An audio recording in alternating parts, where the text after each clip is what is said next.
오늘 우리에게 주신 하나님의 말씀은 이사야서 44장 2절의 말씀입니다. 한 절이지만 사실은 44장 전체를 두고 하는 말씀입니다.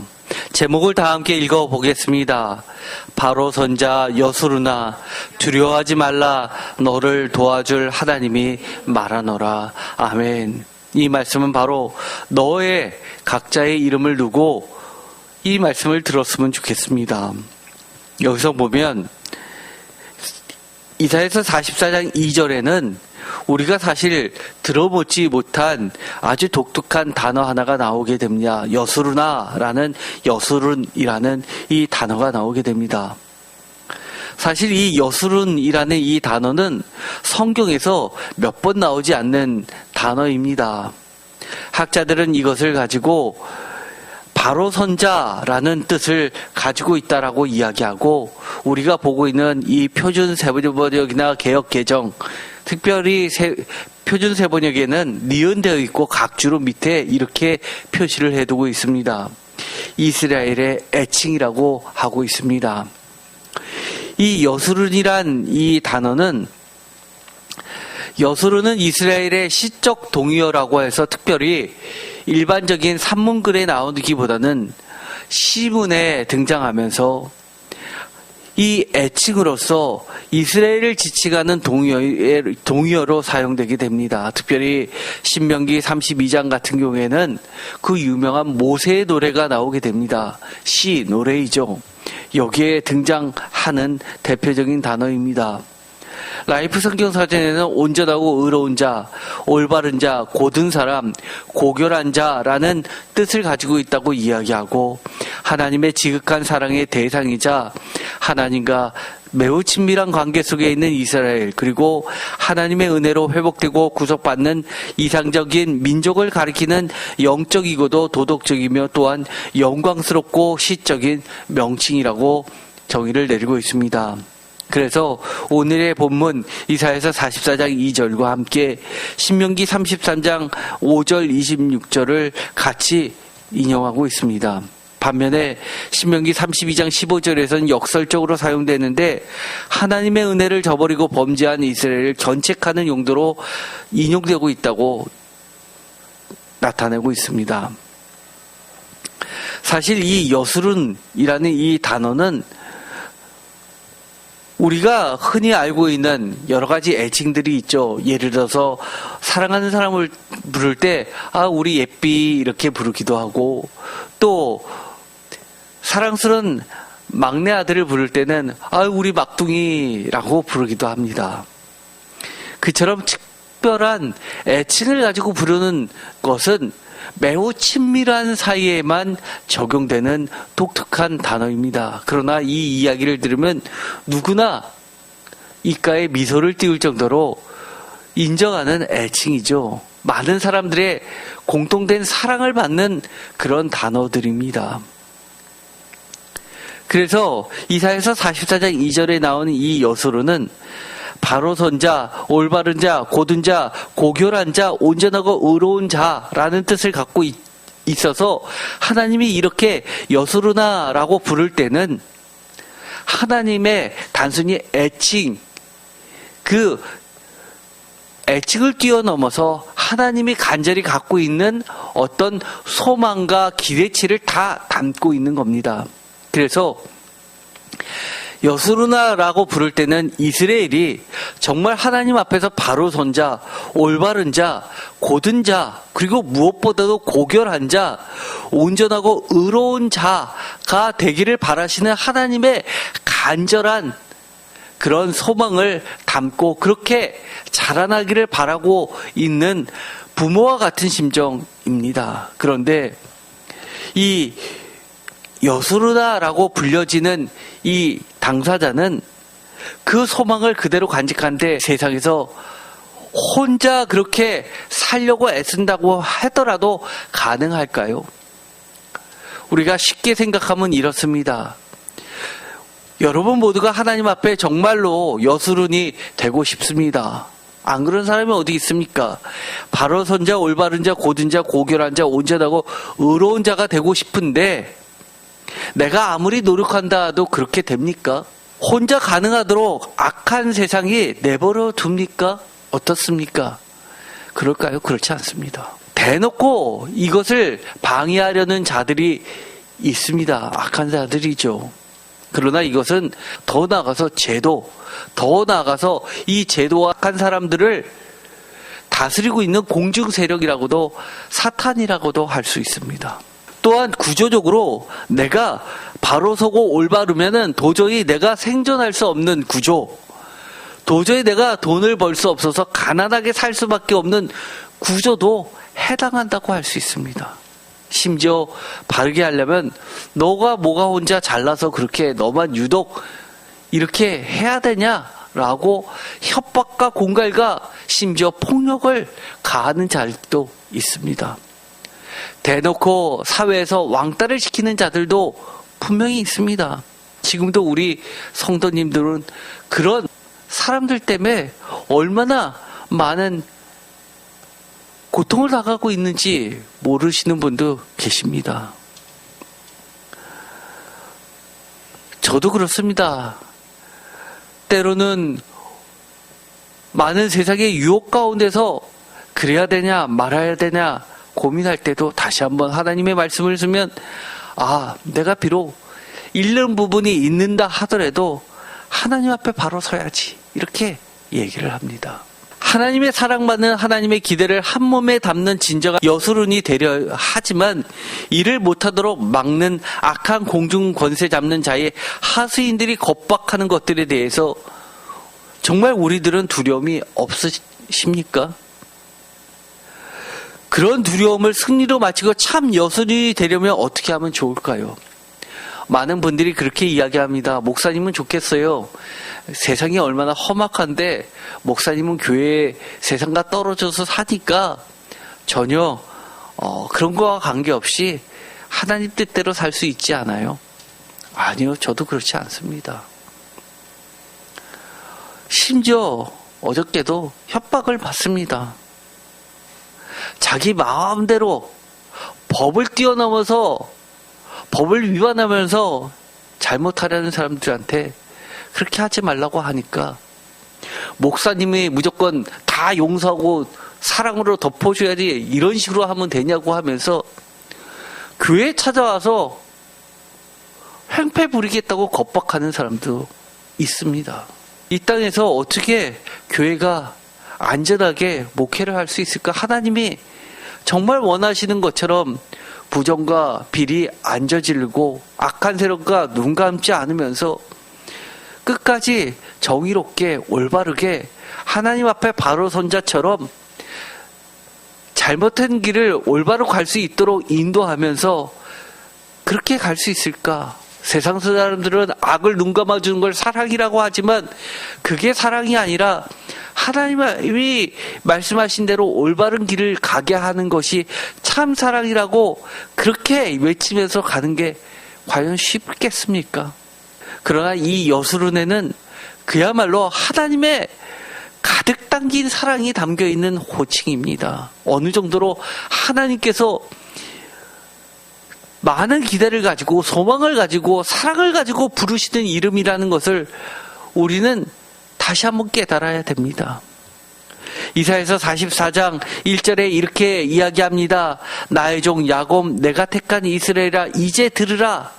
너를 만들고 너를 모태에서부터 지어낸 너를 도와줄 여호와가 이같이 말하노라. 나의 종 야곱 내가 택한 여수르나 두려워하지 말라.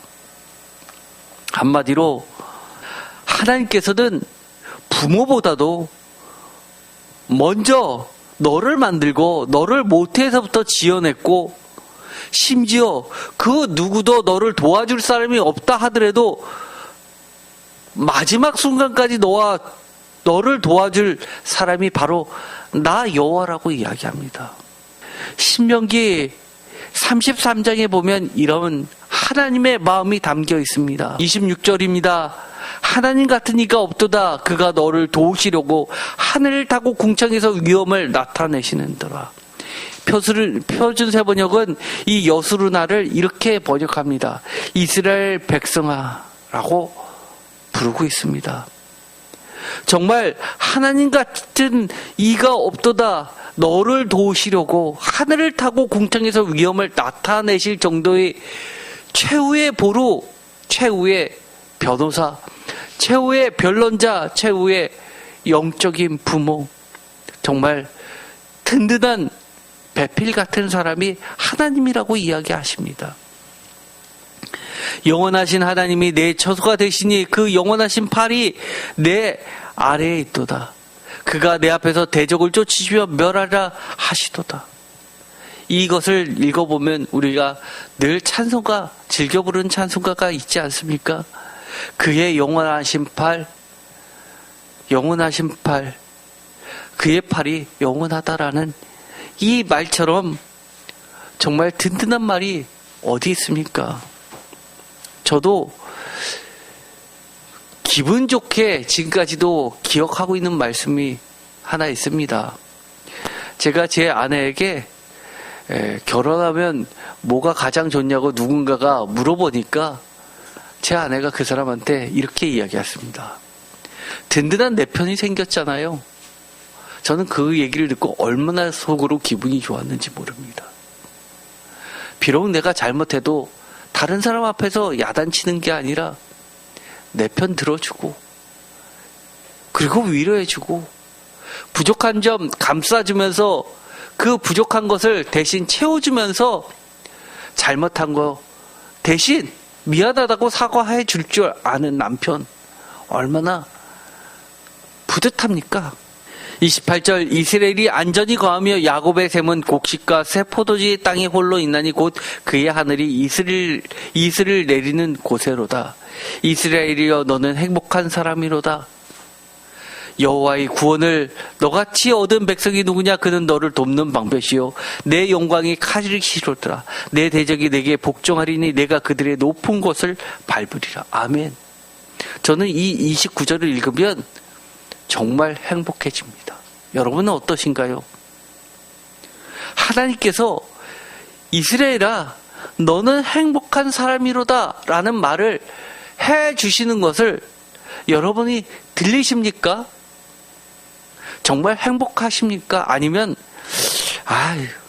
내가 하나님을 믿긴 믿는데 나 정말 하나님 때문에 행복한가?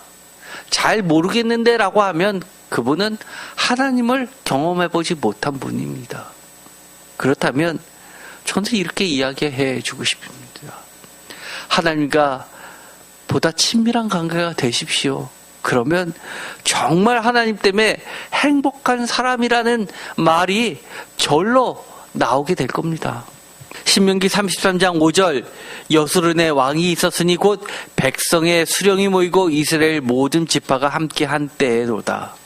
이것을 보면 여수른의 왕이 있었으니 다윗 왕이 있었지요 이렇게 생각할 수가 있습니다.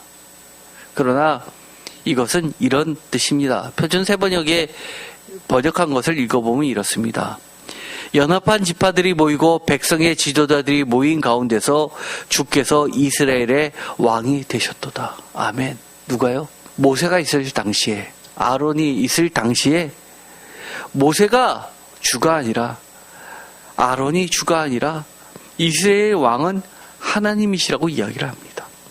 그러나 이것은 사무엘의 일이 있었을 때에도, 사울이 있을 때도, 다윗이 있을 때도 마찬가지입니다. 다윗이 늘 시편에서 이야기한 것은 우리의 왕은 하나님이시라고 노래를 불렀던 것 아닙니까? 신명기 32장 12절 여호와께서 홀로 그를 인도하셨고 그와 함께한 다른 신이 없었도다. 여호와께서 그가 땅에 높은 것을 타고 다니게 하시며 밭의 소산을 먹게 하시며 반석에서 꿀을 굳은 반석에서 기름을 빨게 하시며 소의 엉긴 젖과 양의 젖과 어린 양의 기름과 바산에 난 순양과 염소와 지극히 아름다운 밀을 먹이시며 또 포도즙에 붉은 술을 마시게 하셨도다. 15절 그런데 어땠다고요? 그런데 여소른이 기름짐에 발로 찼도다. 내가 살찌고 비대하고 윤택함에 자기를 지으신 하나님을 버리고 자기를 구원하신 반석을 없인 여겼도다. 표준세번역으로도 읽어보겠습니다. 이스라엘은 부자가 되더니 반역자가 되었다. 먹을거리가 넉넉해지고 실컷 먹고 나더니 자기들을 지으신 하나님을 저버리고 자기들의 반석이신 구원자를 없인 여겼다. 어떠신가요? 이런 여수로는 나하고 관계 없을 것 같습니까? 문제가 생기면 내가 하나님 잘 믿을 것 같고 그렇게 한다고 그렇게 서운했지만 문제 해결되면 언제 그랬는지 다시 과거로 돌아가는 경우가 대부분 아닙니까? 직장에서 쫓겨날 때는 울며 불며 그렇게 매달리며 새벽 예배에 나오면서 기도하더니 문제가 해결되니까 직장에서 다시 오히려 승진하니까 내 그럴 줄 알았다고 하는 것 아닙니까? 감히 나를 어떻게 자르냐고 그렇게 당당해지는 것 아닙니까? 사업이 어려워서 하나님께 매달려서 기도했는데 사업이 다시 번성해지자 역시 내가 실력이 있다고 얘기하는 것 아닙니까? 제가 전에 이렇게 설교를 한 적이 있었습니다. 다시 한번 들어보시기 바랍니다. 저도 어저께 이 설교 준비를 마지막으로 수정하면서 이 설교들을 다시 한번 다 들어봤습니다. 2022년 12월 20일 수요 예배 때 성탄절을 앞두고 이런 설교를 했었습니다. 믿음을 흔드는 두려움과 두려움을 없애는 임마누엘의 믿음을 가지고 이 이사야서의 말씀을 가지고 성탄절을 준비하면서 설교를 했습니다. 다시 한번 들으니까 제가 한 설교인데도 잊어먹고 있었던 부분들이 꽤 나왔습니다. 신앙을 위협하는 실체 없는 보이지 않는 최대의 적이 바로 두려움이라고 말씀을 드렸습니다. 믿음을 흔드는 것은 두려움이지만 이 두려움은 사실은 실체가 없다고 얘기했습니다. 그러나 두려움을 없애는 가장 유일한 방법은 임마누엘의 믿음, 하나님이 우리와 함께 하신다는 믿음이 이 두려움을 없앤다고 말씀을 드렸습니다. 이사야서 30장 20절에 우리의 절기에 우리가 해야 하는 것은 시연성을 보는 것이고 위험 중에 우리와 함께 계시는 하나님 여호와와 구원의 왕 예수 그리스도를 보는 것이고 우리의 구원이 되시는 주님 때문에 두려워하지 않는 것이고 하나님만이 예수 그리스도 우리의 영원하신 왕만이 우리의 두려움이라고 하는 순간 하나님이 두렵지 예수 그리스도가 두렵지 하나님의 말씀이 두렵기 때문에 나머지는 사실 하나도 두려운 게 아니게 된다고 말씀을 드렸습니다. 뿐만 아니라 2023년 4월 9일 부활주일에도 제가 이 두려움과 두려움을 이기는 부활, 죽음을 이기는 부활을 통해서 또 설교를 한 적도 있었습니다.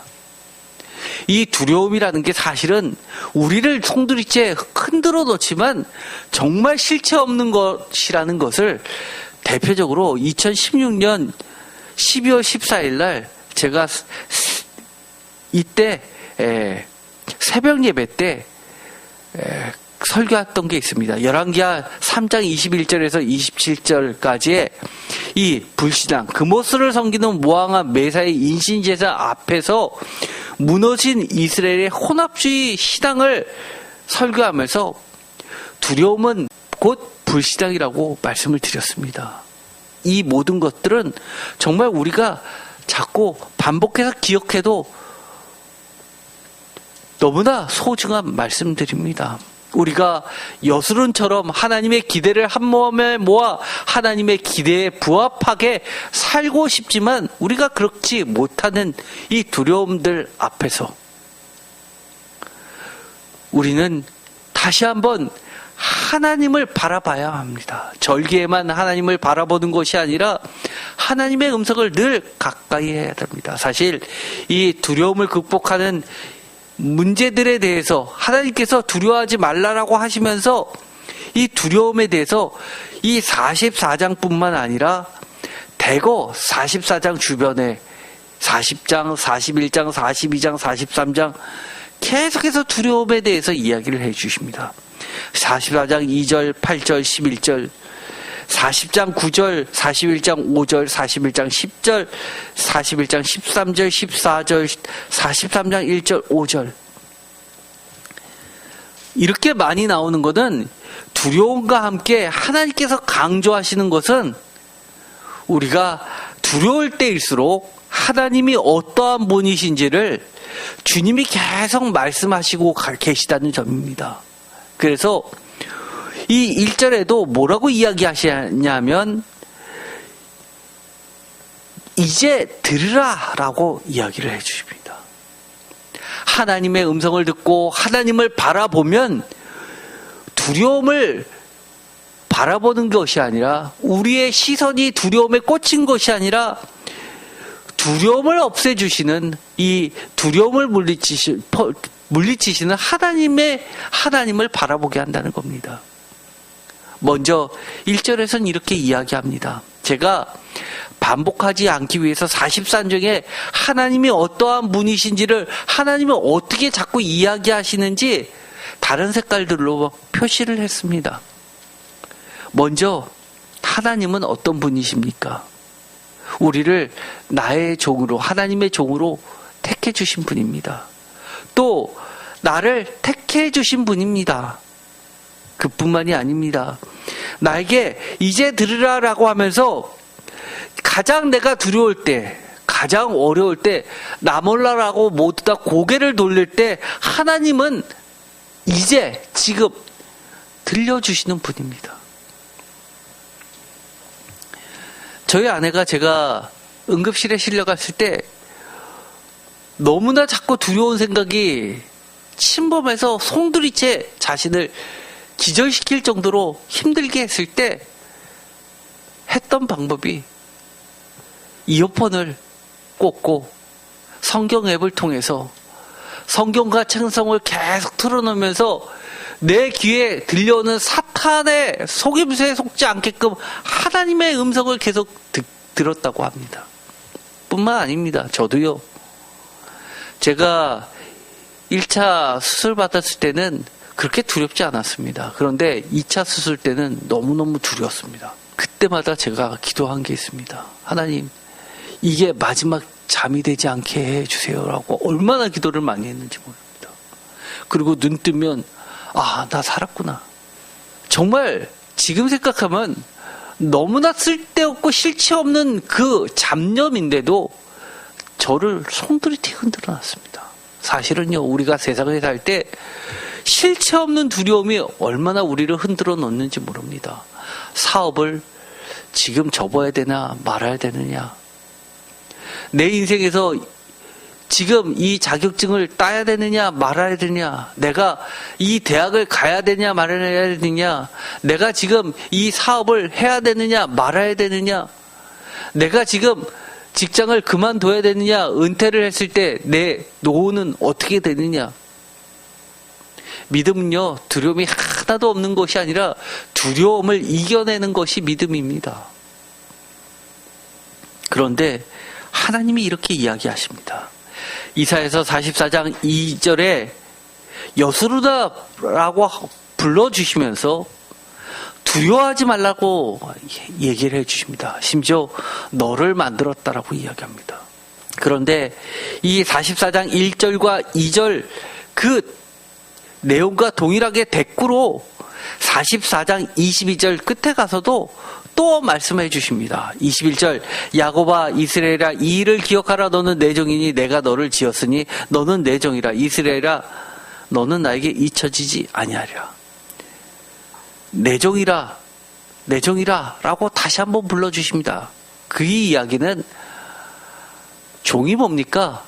주인이 시키는 일을 하면 되는 거고, 비록 시킨 일 했는데 잘못되면 그 모든 것 책임져 주는 분이 주인이라는 것 아닙니까? 내가 먹고 사는 것, 자고 일어나는 것, 그 모든 것 주인이 책임져 주시는 거 아닙니까? 그 주인이 누굽니까? 하나님이라는 것 아닙니까? 그런데 하나님께서 너를 지었다고 다시 한번 얘기해 주십니다. 그러면서 21절에 추가하시는 말씀이 있습니다. 21절 끝에 부분을, 하반절을 다 같이 읽겠습니다. 이스라엘아 너는 나에게 잊혀지지 아니하리라. 표준세번역으로도 읽어볼까요? 이스라엘아 내가 너를 절대로 잊지 않겠다. 절대로 잊지 않겠답니다. 이러면 된 거 아닙니까? 이러면 된 거 아닙니까? 세상에서 절대가 있습니까? 절대로 하는 이야기 들었어도 절대로 지켜지는 경우와 절대로 안 지켜지는 경우 어느 경우가 대부분입니까? 절대 하나님만이 절대라는 말을 쓰실 수 있는 겁니다. 이사야서 44장 3절에는 이렇게 말씀해 주십니다. 하나님은 어떤 분이시라고요? 나는 목마른 자에게 물을 주는 하나님이라고 이야기합니다. 또 마른 땅에 시내가 흐르게 하는 분도 하나님이라고 합니다.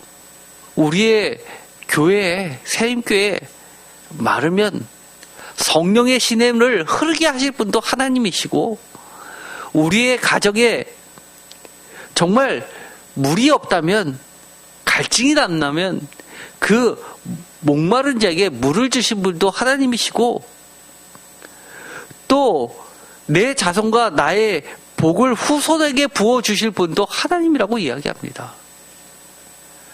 내 사업에 흔들릴 때 없던 땅의 광야에 시내를 물줄기를 틀어서 사업에 시내가 흐를 수 있게 해주시는 분도 하나님이라고 이야기합니다. 그런 하나님 바라보면 두려움 사라집니다. 4절을 보면 정말 하나님의 놀라운 이야기가 나오게 됩니다. 어느 정도냐 하면 4절, 그들이 풀 가운데서 솟아나기를 신학가의 버들같이 할 것이라. 하나님이 내 자손에게 나의 복을 내 후손에게 부어준다는 말이 감이 안 잡히면 하나님께서 이렇게 그림 언어를 통해서 우리가 흔히 보는 영상을 통해서도 알려주시는 겁니다. 신학가의 버들같이, 이 버드나무, 라이프 성경사전에서는 이 버들, 영어로는 윌로우라고 하죠. 이 버들이라든지 윌로우라든지 파플라를 모두 지칭하는 말이라고 합니다.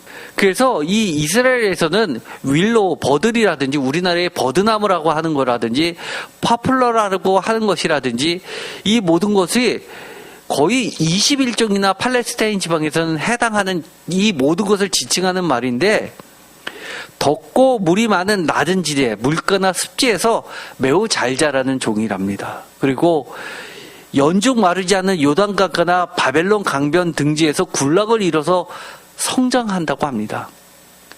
그래서 야곱은 그 유명한 얼룩무늬 양을 만들기 위해서 살구나무와 신풍나무와 함께 버드나무를 사용한 적이 있었고, 창세기 30장 37절에 또 이 나무는 우리가 잘 알듯이 장막절, 초막절을 지낼 때 초막을 짓지 않습니까? 그때 이 버드나무 가지를 꺾어다가 버드나무 가지로 초막을 짓습니다. 그래서 지금도 이스라엘에서는 이 초막절, 장막절에 랍비들이 이 버드나무 아주 버드나무 가지 잘 되어 있는 것을 마치 우리가 크리스마스 때 이 트리를 사듯이 그들에게 파는데, 시장에서 어떤 사람들이 그걸 사는데 질이 좋고 양질의 것을 비싼 가격에 사는 가게들이 질비합니다.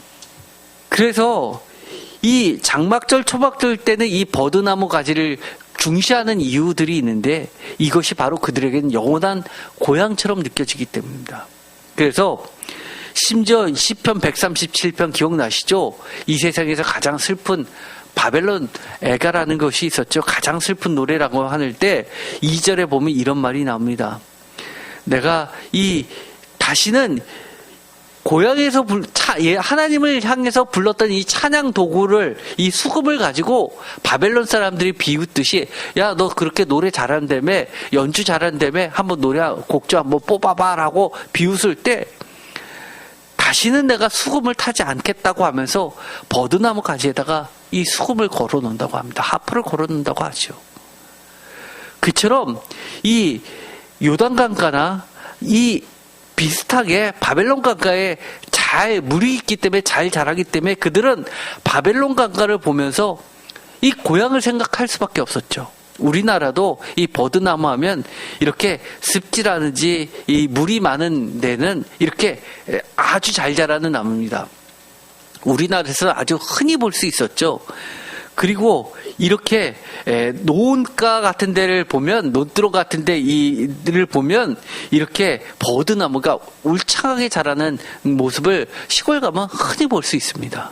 지금은 서울은 이런 모습 잘 보이지 않죠. 하지만 이렇게 예를 들어서 성내천 주변을 해서 가다 보면 볼 수 있습니다. 그리고 어떤 분이 이 버드나무를 양재천에 이 모습을 찍어가지고 올린 것을 제가 캡처를 해놨죠. 흔히 볼 수 있었죠. 그리고 또 우리가 저도 어렸을 때 보면 심지어 서울에서도 이 강아지 풀 이거는 아주 흐드러지게 피어 있는 것을 많이 봤었죠. 이런 것들은 물만 있으면 정말 잡초같이 느껴질 정도로 아주 번성이 강한 그런 것들입니다. 그런데 하나님이 이렇게 이야기하십니다. 풀 가운데 솟아나기를 시냇가에 버들같이 할 것이라. 도저히 막을 수 없을 정도로 그렇게 왕성하고 매우 크게 자라나게 하는 나무인 거죠. 또 이사야서 44장 5절에는 이렇게 이야기합니다.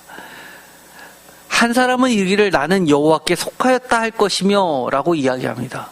그런데 한 사람이 나는 여호와께 속하였다 하는데 하나님이 그거를 받아주십니다. 인정해 주십니다. 또 한 사람은 야곱의 이름으로 자기를 부르는데 그것도 하나님이 인정해 주십니다. 그거 자체가 쉽지 않은 특권이고 놀라운 혜택이요. 그것이 특별한 축복이라는 겁니다. 그래서 또 다른 사람은 자기가 여호와께 속하였음을 그의 손으로 기록하고 어떻게 한다고요? 이스라엘의 이름으로 존귀 여김을 받으리라라고 기록합니다.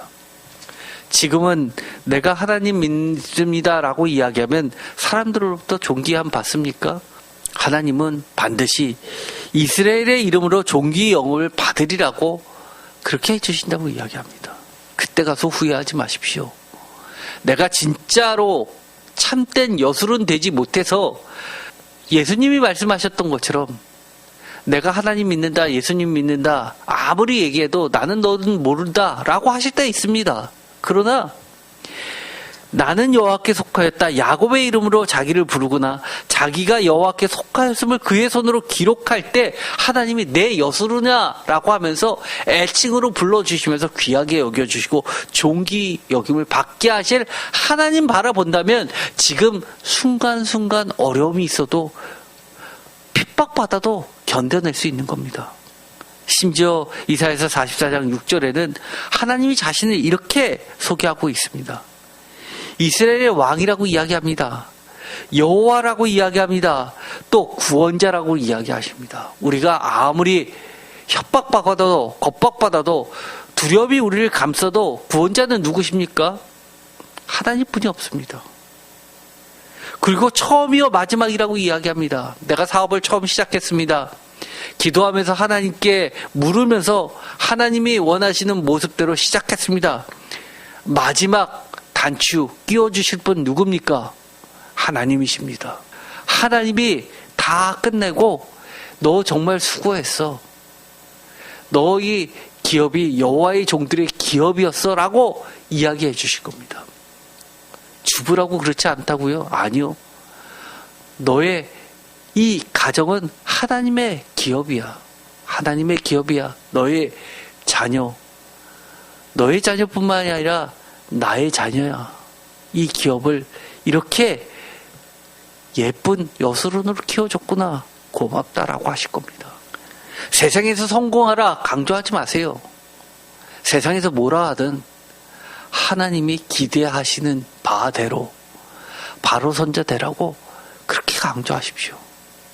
세상에서 1등하라 강조하지 마세요. 세상에서 좋은 직장 가지라 강조하지 마세요. 하나님 앞에 인정받으라. 하나님 앞에 절대로 잊혀지지 않는 기억되는 존재 되라 라고 가르치시면 하나님은 어떤 분이시라고 지금 계속 얘기하십니까? 내가 알아서 모든 것을 책임져 주시겠다 얘기하시지 않습니까? 여러분, 우리의 자녀가 못 살을까봐 두렵습니까? 두려워하지 마십시오. 그 실체 없는 두려움 앞에서 주저앉지 마십시오. 이사야서 44장 7절 하나님은 이렇게 이야기해 주십니다. 내가 영원한 백성을 세운 이후로 라고 이야기합니다. 하나님이 택하신 종, 하나님이 택하신 백성, 하나님이 택하신 성도 새 이스라엘은 쓰면 뱉고 달면 삼키는 그런 백성 아닙니다. 비록 잘못 가더라도 좌로나 우로나 치우치더라도 이쪽으로 가라, 저쪽으로 가라, 내 뒤에서 음성을 들려주시는 그런 하나님이십니다. 영원한 백성이라고 불러주십니다. 나처럼 외치며 알리며 나에게 설명할 자가 누구냐 있거든 될 일과 장차 올 일을 그들에게 알릴지어라. 우리가 미래가 사실 가장 두렵죠. 장차 올 일이 가장 두렵죠. 내가 지금 이 순간 이거 안 하면 도태될까 두렵죠.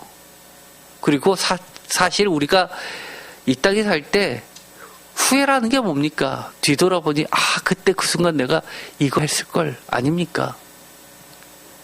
시간이 지나서 장차 올 일을 미리 알지 못해서 무작정 당하는 것과 미리 될 일과 장차 올 일을 하나님의 인도하심을 받고 가는 것과는 하늘과 땅 차이 아닙니까?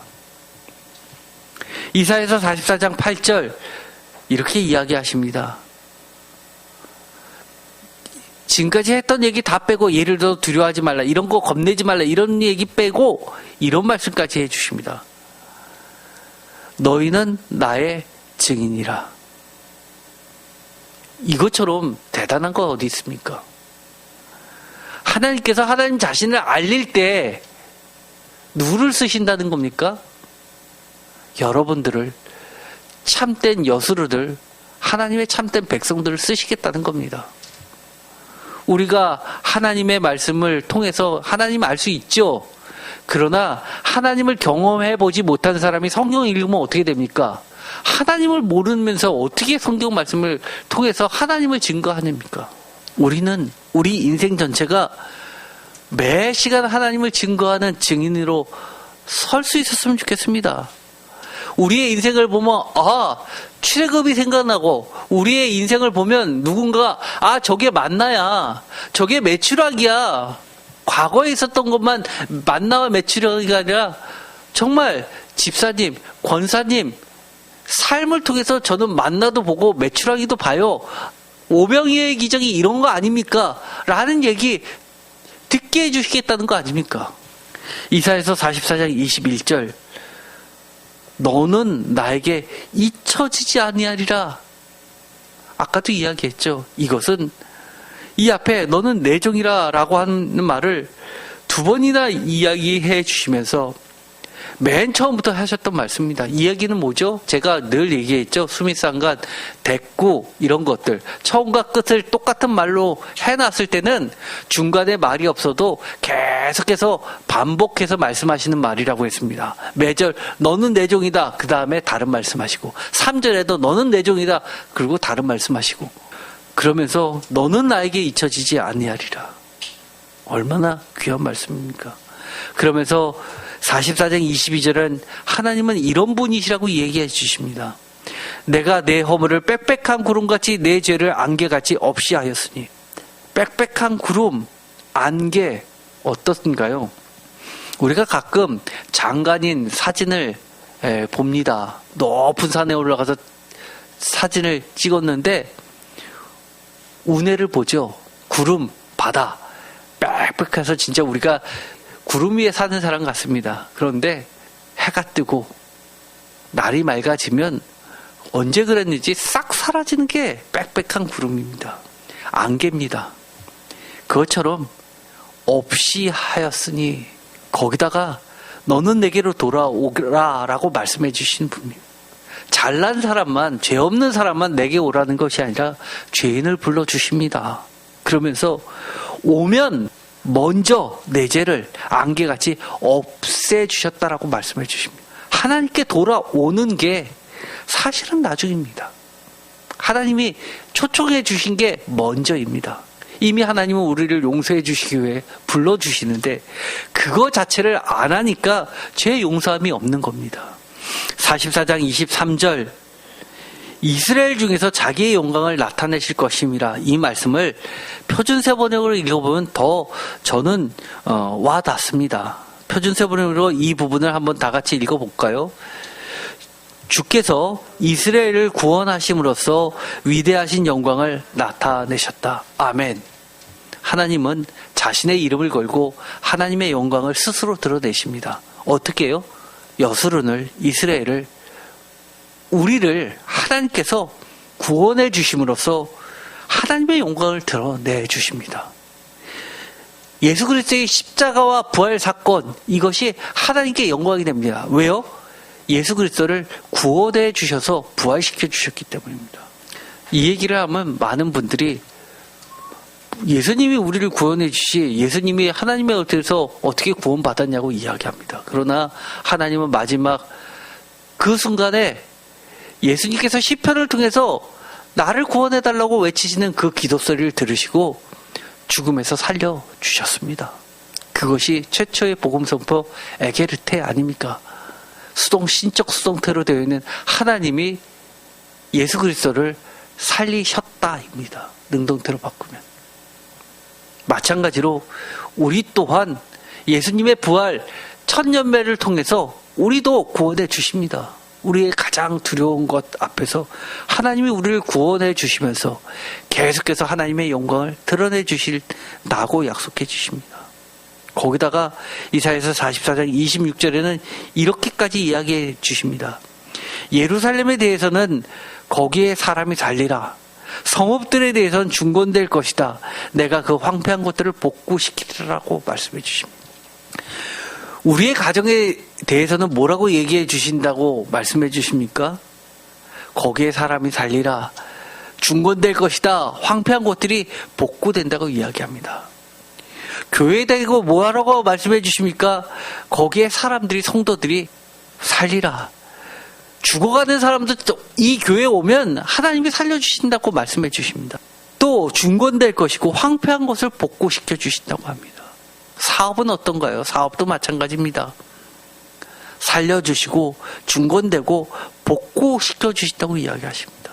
게다가 이사야서 44장 28절에 예루살렘이 중건되고 성전에 대해서는 내 기초가 놓여지리라 라고 말씀해 주십니다.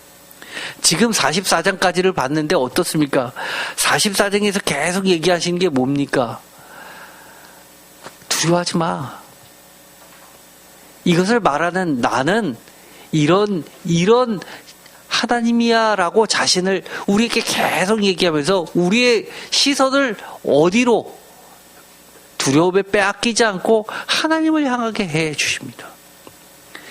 제가 블로그에는 43장 중에서도 하나님이 자신을 소개한 장면들을 계속해서 이렇게 다른 색깔로 중복되지 않게 그렇게 적어놨습니다. 예를 들어서 43장 1절에서는 내가 너를 구속하였다. 내가 너를 지명하여 불렀다. 너는 내 것이다. 라고 불러주시는 분이 하나님이라는 겁니다.